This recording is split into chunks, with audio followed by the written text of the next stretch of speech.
see who shows up. Talking about 1998, America Online, chat rooms. The WWE scriptwriters were getting a lot of ideas from the online wrestling community, which I've always been a part of. I used to just get the Wrestler Observer newsletter. My brother would read it all the way since 97 at least, late 96.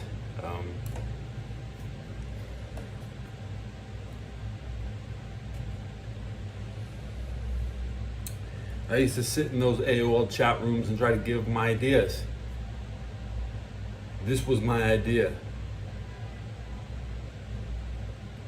I said somebody needs to do this.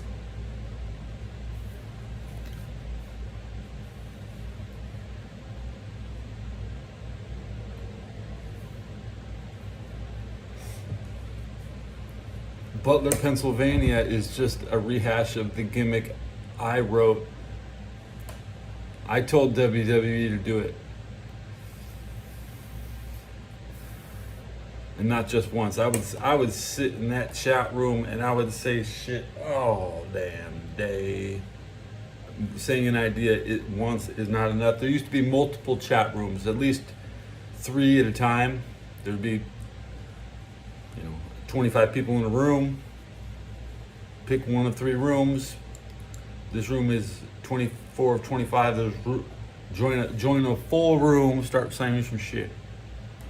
I was saying do this shit, do this. That's what I was saying back in '98, and now it's 2024.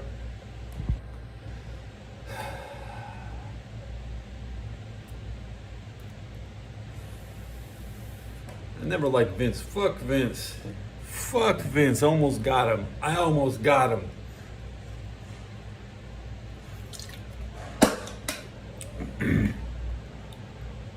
I watch other shows. I bitch about other people. I simultaneously made his entire career and ended it at the same time. An assassination in front of a live studio audience. Stone Cold put a gun to Vince McMahon's head in front of children in Milwaukee, and he pulled the trigger, and this little bang came out.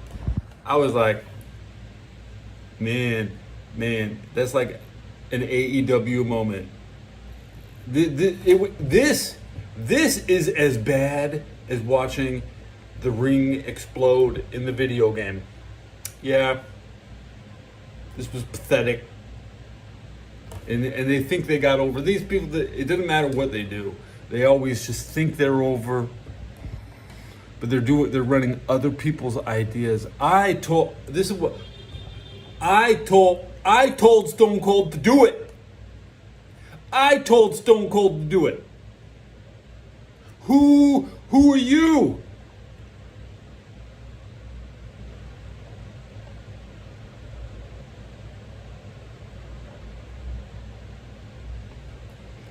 I am the guy that was online telling Stone Cold to do it in 1998.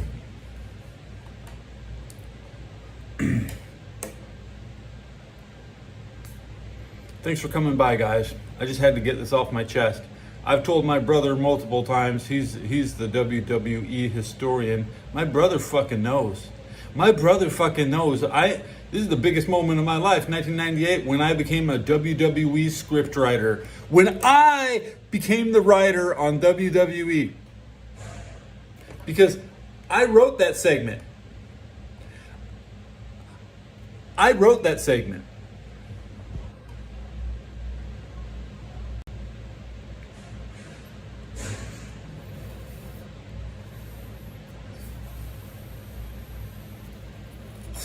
This is at the lowest points in Vince's career. He didn't even belong on television. He was still, I'm telling you, didn't even belong on television. I'm gonna get this guy off my television. Please do this. That's a wall text.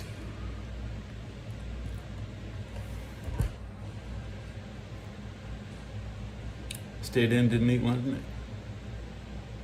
It's been downhill ever since. I destroyed WWE. As soon as they start, they took my gimmick and they ran it like this, bro. Look at this. I told them to do this segment.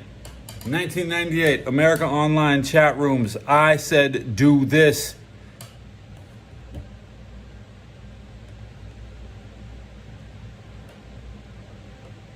I said, do it.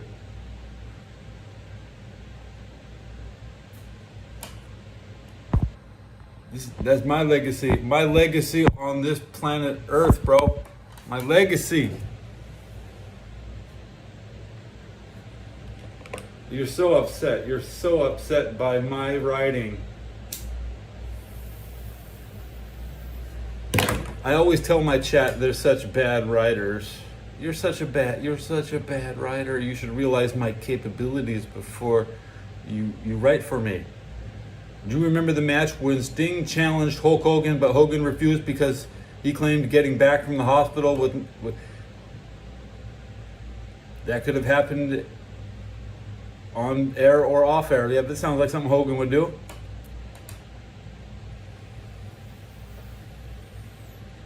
Today we're talking about Vince McMahon 1998 assassination attempt. That's right, which I suggested as a story in the WWE chat rooms. Who's your daddy? Who's your daddy? Who's your daddy?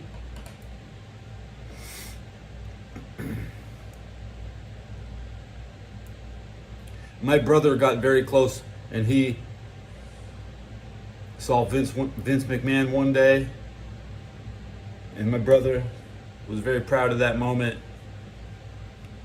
That's when Vince McMahon won the Royal Rumble, and my brother, who claimed there was nobody between him and Vince,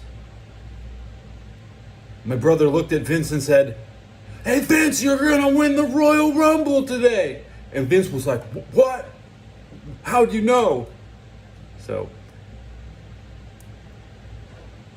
I always get my news straight from the marks, man. And the marks won't even watch my show.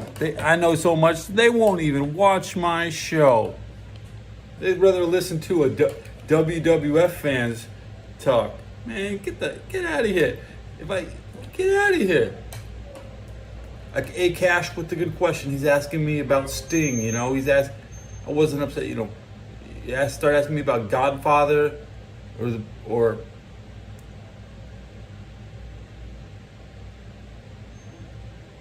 Bradshaw. I'm just gonna block you.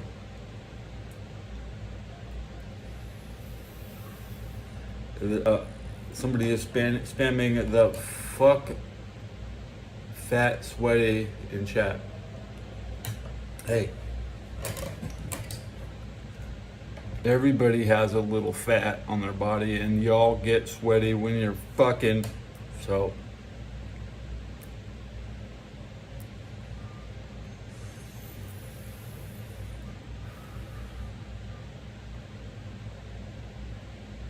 red wine. Remember that time Hulk Hogan came into the ring and pulls out a projector and projected the tape of him and his wife on the walls?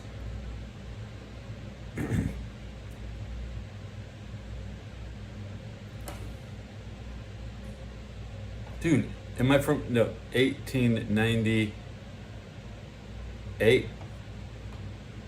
Ring a bell? You don't even have any dates. You don't even know man's birthday. You don't even know a man's birthday, bro. How you talking about? Are you from Austria in 1920? No.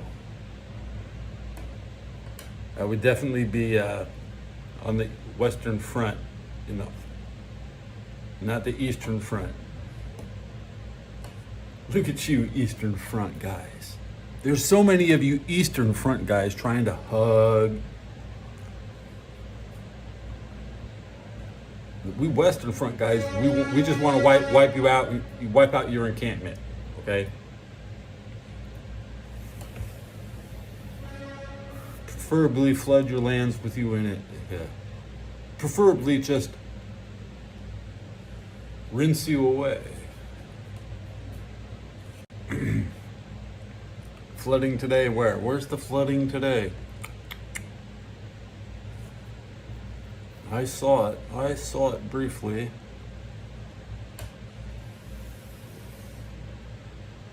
Who's wet?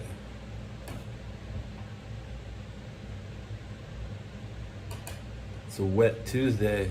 Go kiss Ricky Warwick. Ricky Warwick? Wicket in Willow, his name is Wicket Warwick. That's the only Wicket Warwick I like. I like Willow. I play Willow video games. They were the best games. At the time, Willow was actually the best game of all time.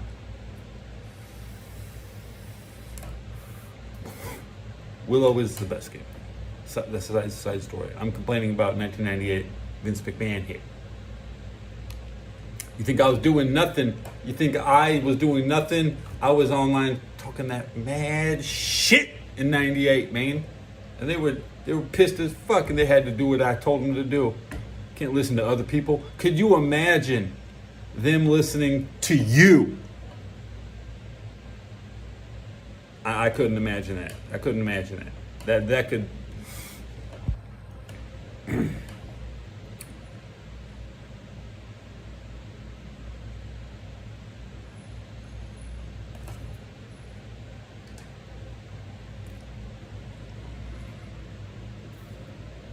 Did my subs go up? My sub counter's just not accurate.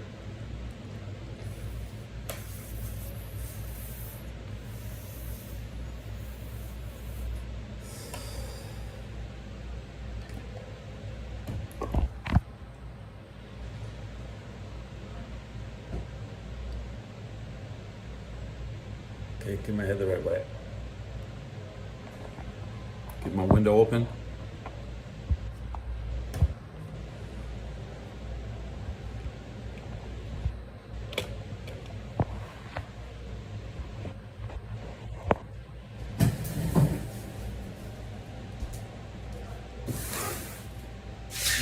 It looks bright outside.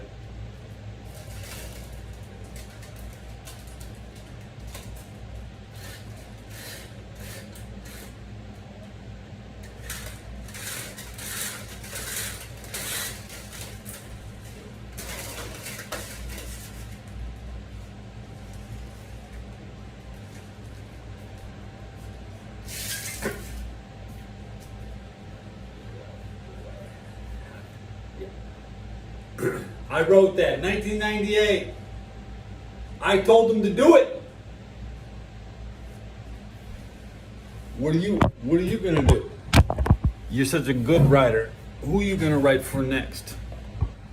You should be in the WWF chat room. Even I joined one last night. I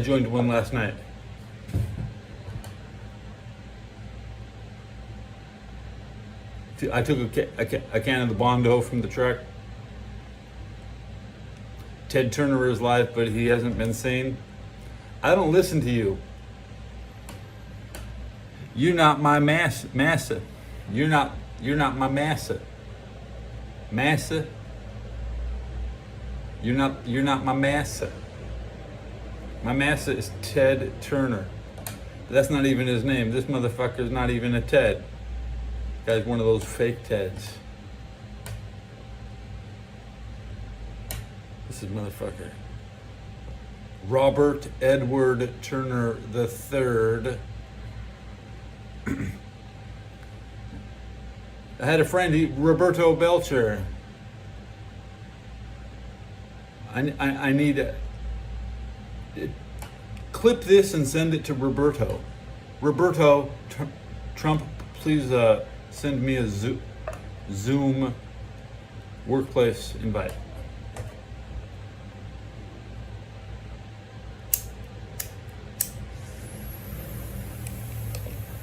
I do look stupid, thank you. The filter protects my real image. You can't actually see my real face. So it's similar to wearing a mask.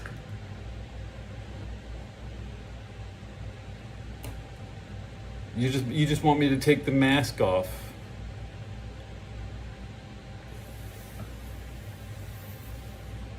I'm not gonna do it. The mask is my joy. It's my joy to mask. So I get my jollies. So I smoke.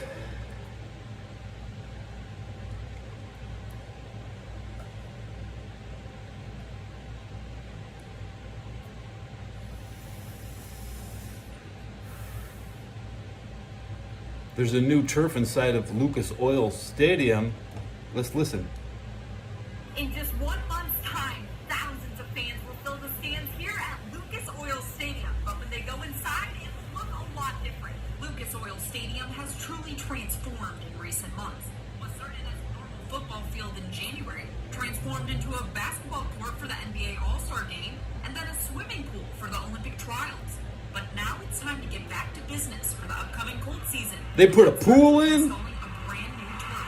The 49ers didn't put a pool in. We want to give the athletes that compete for the Colts the highest level of performance, and the turf is one of the most important pieces to that puzzle. The National Football League Players Association called for the league to replace and ban slit film turf, which is what used to be in place, citing safety concerns. But now the Colts will be one of just a handful of teams to have the new Hellas Matrix turf. We should have the newest and best turf out there in the league right now. We are going to be one of 5 stadiums that has this Hellas Matrix turf. Hellas Matrix turf. It's time for a change. It is needed because the NFL has changed. Everybody's faster, stronger, quicker, and people just, they hit harder. And so we just need to make Yeah, you better watch out. NFL players hit harder. Players keep their knees and ankles and everything intact. The new turf was reviewed and tested by the players. The goal is to maximize performance and increase safety. I think it's a godsend, actually. I think it's going to cut down on injuries. Cherry fell out. We've seen a lot of injuries over the last few years of just non-contact injuries. And so I'm hopeful that this new turf is going to reduce those injuries. Hey, fart bag! Not only will the turf feel different for the athletes, but I'm about to bust. I'm about to come. What you'll notice right away I'm busting. I'm busting. the way the fibers lay, it will really look great on TV. And fans like Rick Stevens say I'm they are bassin'. ready to see the full field transformation soon. Fans will get a chance to see the brand new turf for the Colts preseason game against the Broncos on August 11th. For now, reporting at Lucas Oil Stadium, I'm Hannah Fullman. That really hypes up a preseason game. Wow, the preseason game is the premiere of the fucking new turf. The game's never going to look the same once they change the grass. I gotta see this. I'm now hyped up for the. I was not previously hyped up for a Colts Bronco preseason game. That video information gave me inspiration. I don't know what to call it, but they gave me good shit. I'm okay. I think I'm okay. I do this thing that my brother does. I picked up this mannerism from my brother. Most of my mannerisms come from other people.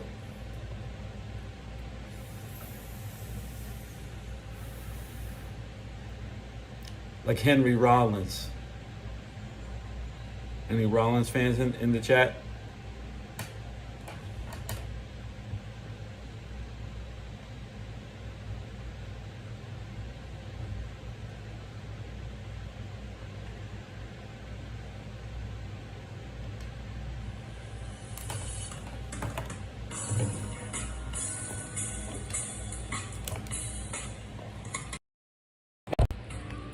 So you think you're gonna live your life alone, in darkness and seclusion? Yeah, I know. You've been out there and tried to mix with the animals, and it just left you full of humiliated confusion. feeling of loneliness never leaves you. It haunts you where you go. And then, you need me. You need The me. whole world changes. Because everything I say is everything you've ever wanted to hear. You drop your fears. Drop the defense. Feeling good. Then you never question why. So well. You want to know why? 'Cause I'm a liar. Yeah, I'm a liar. I'll tear you right down. I'll burn your soul. I'll turn you into me. I'll turn you into me.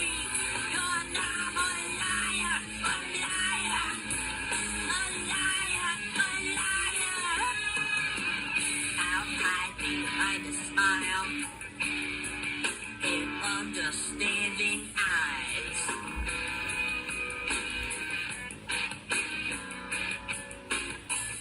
And I'll tell you things that you already know. So you can say, I really identify with you so much.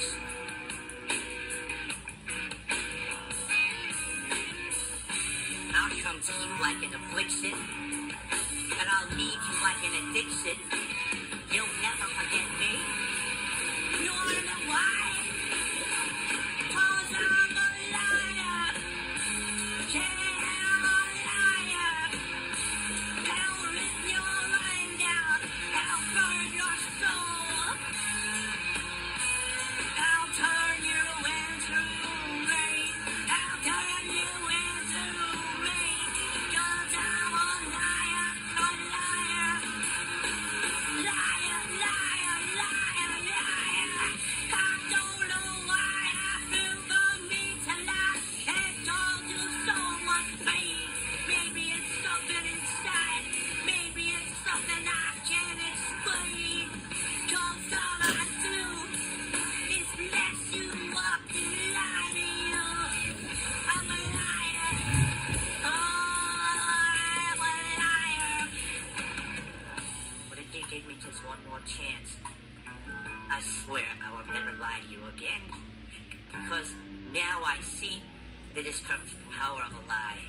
It's stronger than truth. I can't believe I ever hurt you. I swear I'll never lie to you again. Please, just give me one more chance. I'll never lie to you again. I swear. I will never tell a lie. I will never tell a lie. No. No.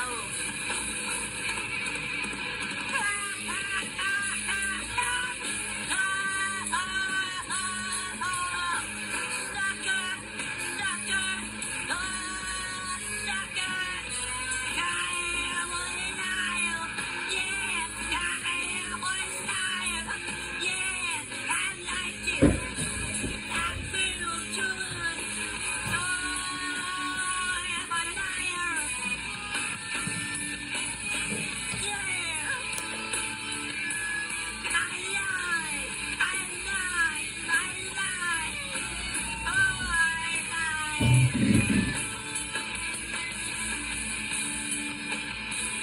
I'll lie again and again. I'll lie again and again, and I'll keep lying. I promise.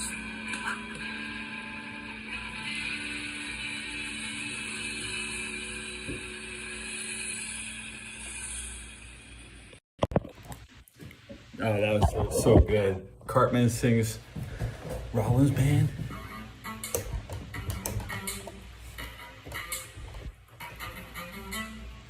"1994 Liar."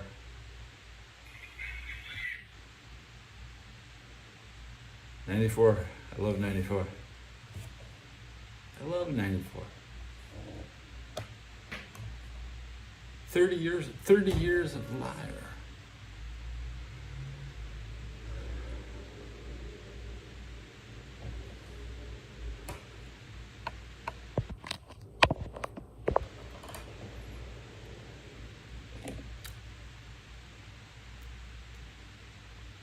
Underwear, best way to hide your body is with clothing. Please hide your body.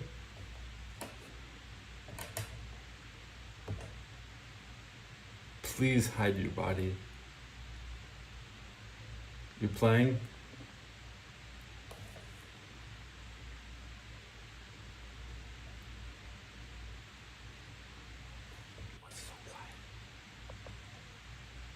Dead body jokes is nothing. Next comment. Subs went up too. We get 2 things. 1, 2 for the new subs. There you go. How many people are watching this episode of Cartman saying? No, this episode is Vince McMahon 98. Well, I would have had the inspiration of Henry Rollins' Liar as I created an alibi, my little username.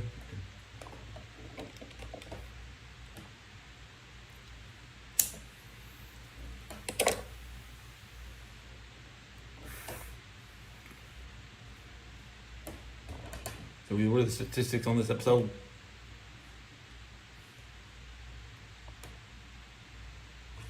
In the last 60 minutes, we've had 349 views in 27 minutes and 10 seconds. This is what we're peaking at, an average of 15 views per minute. It sure is quiet. I'll turn up the radio. It's tough for me to sit up here as a radio host and tell Brendan Ayuk, hey, I need you to take less for a team. Did Debo take less? Did Kittle take less? Juice took less. Did Bosa take no? He's got every single cent. That's guaranteed money. He also got the base salary. You talked about it this year. Like he said it with Mayoko. Like I had to take less, and yeah, they moved around money that he probably won't realize because of the guarantees being moved around. So, does it take less? No, and he took $20 million more than he was going to get. And I think that Bosa's in for a rude awakening if he doesn't perform again this year. What rude awakening? It turns out he's made the job harder for himself because when you take $120 million, I can't get that other D end opposite of you. When you take $120 million as opposed to $100, people are like, yeah, I don't want to hear any excuses. You're blaming the defensive Man, they're giving the quarterback $1 million. Well, you know what, Joey Bosa? Brock Purdy, 4 years, $3.7 million. They can't even give. He couldn't even average $1 million a year. The quarterback's not worth $1 million, and the wide receiver thinks he's worth 30.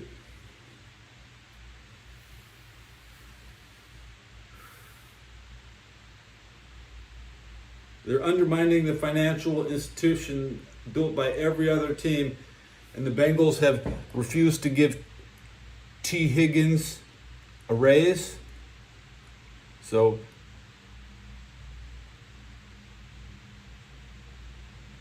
T. Higgins was drafted right after Brandon Ayuk. T. Higgins can't argue. T. Higgins has to get paid next year. Why would anybody want this guy? You're going to find out. Nobody's going to want this guy. He doesn't love football more than he doesn't love football. If he loved, he'd be taking his $17 million and he'd be playing right now.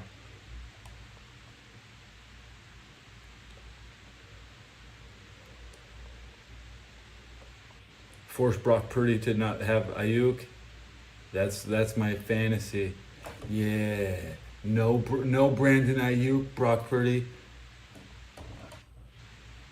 They better pay you. They don't pay you enough to play without that guy. This is some kind of sick joke where the quarterback doesn't even make $1 million. What kind of sick joke is this? They don't have money. They don't even have any money to give to him. They're giving it to Trent Williams. Washed out Trent Williams. because he's a thug. He carries the boombox that says the F word or the N word. The 49ers boombox. It's just an embarrassment. They found a way to. They were like, "Oh no, kneeling for the flag's not embarrassing enough. We need to come out to the ghetto blaster with the N words and the F words." Yeah.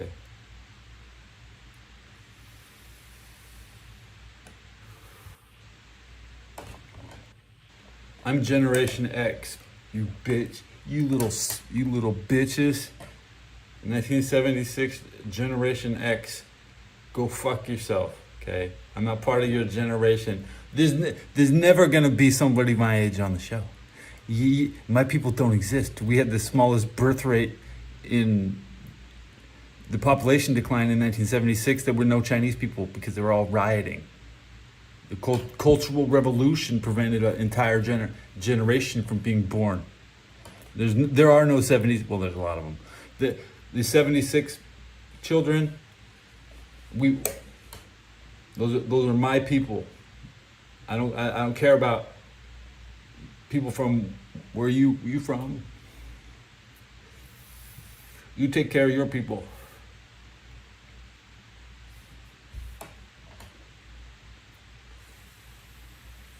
Back to the radio.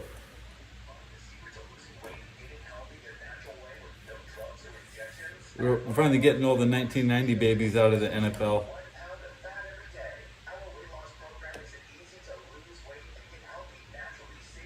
What is that? Not many 34-year-olds. We're all those 95 babies. Everybody wants a 95 baby on their team.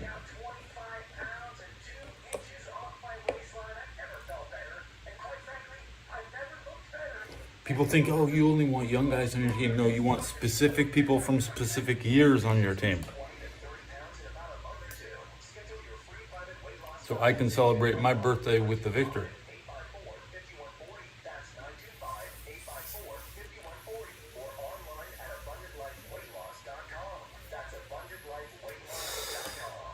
AbundantLifeWeightLoss.com. My audience checked in and checked out. I'm feeling it. Thanks for checking in and checking out, okay? Final stats on this episode. Last comments should be coming out. 434 people in 33 minutes. And it's hot. I'm letting extra heat in. What's wrong with me? I'll see you later.